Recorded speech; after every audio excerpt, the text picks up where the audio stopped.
Langkah berhenti, tatapan saling mengait. Sekejap saja dunia serasa hening. Ada sesuatu yang tak kasat mata, namun terasa nyata. Waktu singkat itu meninggalkan tanda. Ada jalan yang akan dijalani bersama. Ada kisah yang telah ditulis jauh sebelum kaki menapaki gerbang ini. Benang merah yang menahan, seolah sejak lama telah menunggu saat ini. Bukan sekedar pertemuan, melainkan pengakuan diam-diam bahwa hati yang asing pun bisa saling mengenali. Sejak hari pertama, Luna hanya dikenal sebagai anak baru dari Palembang. Label itu melekat, membuatnya dipandang berbeda. Bisikan di sudut kelas, ejekan yang dilempar ringan namun menikam, hingga kursi kosong yang selalu tersisa di sebelahnya. Ia duduk sendiri, menahan rasa sepi yang seakan tak berujung. Namun, di tengah kesendiriannya, takdir bekerja diam-diam. Ada benang halus yang mempertemukannya dengan Shakira. Sebuah pertemuan yang terasa bukan kebetulan, melainkan bagian dari jalan yang sudah digariskan. Suatu hari, ketika kekejaman di kelas semakin menusuk, Shakira berdiri. Ia mengulurkan tangan. Dari sana, Luna belajar bahwa kemanusiaan selalu lebih kuat daripada kebencian. Di tengah hiruk pikuk yang mencibir, masih ada hati yang memilih untuk peduli.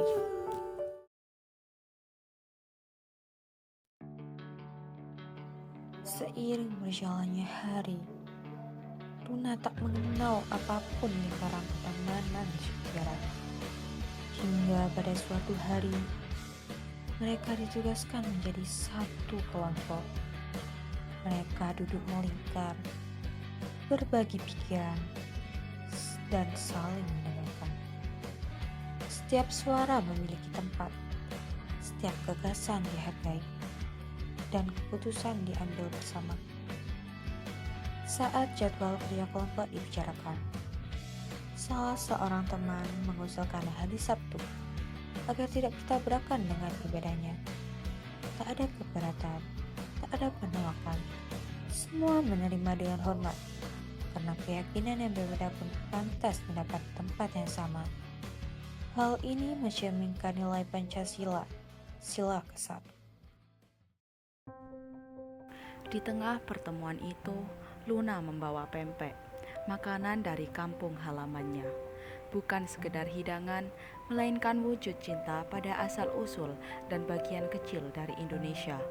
Rasa khas dari Palembang itu mengalir di antara mereka, menyatukan perbedaan dalam rasa yang sama. Semua yang mencicipi seolah memahami perbedaan daerah bukanlah jarak, melainkan kekayaan yang menyatukan. Hal itu merupakan implementasi Pancasila sila ketiga. Setelah mencicipi makanan khas Palembang, mereka merogoh saku masing-masing. Setiap orang mengeluarkan uang seikhlasnya untuk kebutuhan kelompok. Tak ada yang merasa lebih berkuasa, tak ada yang dipaksa. Mereka berbagi, karena adil berarti berjalan bersama. Hal itu merupakan implementasi sila kelima.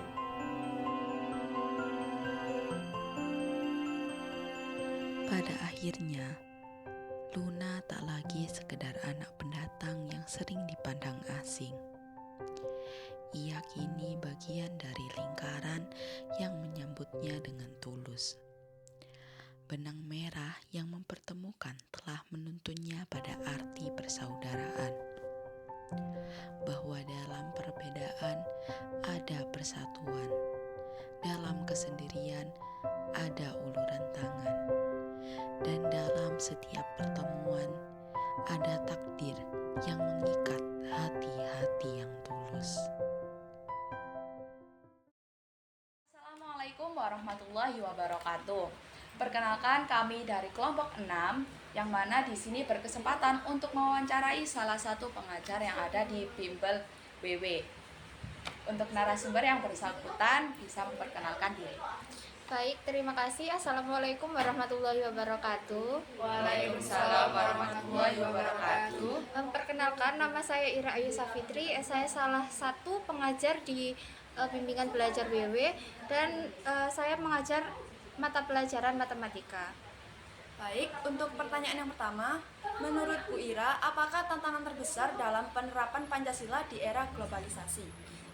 Baik, terima kasih untuk pertanyaannya. Menurut saya tantangan terbesar dalam penerapan Pancasila di era globalisasi untuk saat ini yaitu banyak tersebarnya informasi-informasi di luar sana. Kemudian tantangannya yaitu bagaimana cara kita untuk memfilter atau membatasi batasan-batasan informasi dan mencari kepastian atau kebenaran dari informasi yang kita dapatkan dari internet yang ada. Kemudian banyaknya budaya-budaya luar yang sekarang itu sangat mudah masuk ke Indonesia, baik itu budaya Korea terutama atau budaya Barat, dan hal-hal tersebut dapat masuk dari berbagai hal yang disukai oleh remaja saat ini, misalkan boy band, girl band yang sekarang sangat marak sekali, kemudian dramanya juga, dan untuk budaya-budaya Barat. Kemudian apalagi ya? Mungkin dua hal tersebut yang sekarang sangat besar sekali pengaruhnya di era globalisasi dalam penerapan Pancasila menurut saya. Selanjutnya, bagaimana cara Bu Ira mengatasi atau menanggapi tantangan tersebut? Kalau menurut saya cara mengatasinya, kalau misalkan dalam hal internet kita membudayakan atau selalu membiasakan dan mengingatkan untuk peserta didik atau siswa-siswa itu untuk tidak mudah termakan atau percaya dengan informasi yang mereka baca, dan mereka itu harus, atau kita juga harus memberi contoh bagaimana cara memfilternya atau mencari kebenaran terlebih dahulu sebelum membagikan atau menceritakan informasi-informasi yang kita peroleh. Intinya kita harus memfilternya, menyaringnya dulu dan menelaah. Intinya ada literasi di situ. Butuhnya literasi dalam menanggapi suatu informasi dan kebenarannya. Kemudian kalau untuk budaya bisa dilakukan dengan menanamkan kecintaan budaya terhadap budaya Indonesia itu sendiri. Jadi kalau misalkan kita sudah cinta dan tahu dan paham tentang budaya kita sendiri, insya Allah nanti budaya-budaya luar itu memang bisa masuk, tapi nggak yang bisa mengikis rasa bangga kita dan kepercayaan kita terhadap budaya yang kita miliki sendiri. Baik Kak, untuk pertanyaan yang terakhir, bagaimana cara Bu Ira dalam menanamkan nilai Pancasila agar murid-murid Ira tidak terjerumus di era modern atau globalisasi?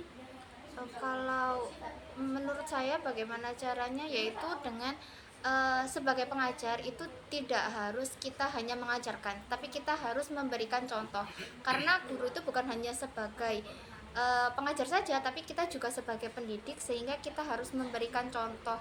Jadi kita harus menanamkan, selain ke siswa, kita juga harus menanamkan pada diri kita sendiri bagaimana diri kita mencontohkan nilai-nilai yang ada dalam Pancasila seperti ketuhanan, kemudian keadilan, kemasyarakatan dan sebagainya yang terkandung dalam nilai-nilai Pancasila. Kemudian mungkin dalam hal pembelajaran kita bisa memanfaatkan teknologi informasi yang ada sebagai salah satu sarana yang selaras dengan perkembangan era modern globalisasi dengan nilai-nilai Pancasila yang akan kita tumbuhkan.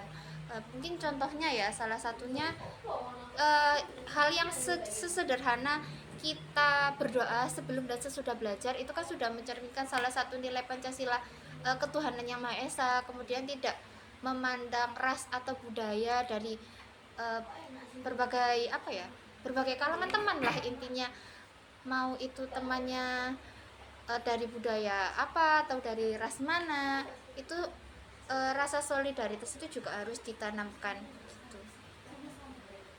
Baik, terima kasih Bu Ira telah meluangkan waktunya dan bersedia untuk kami wawancarai. Sekian dari kami kelompok 6. Semoga apa yang tadi Bu Ira sampaikan bisa bermanfaat. Amin. Terima kasih. Wassalamualaikum warahmatullahi wabarakatuh. Waalaikumsalam warahmatullahi wabarakatuh.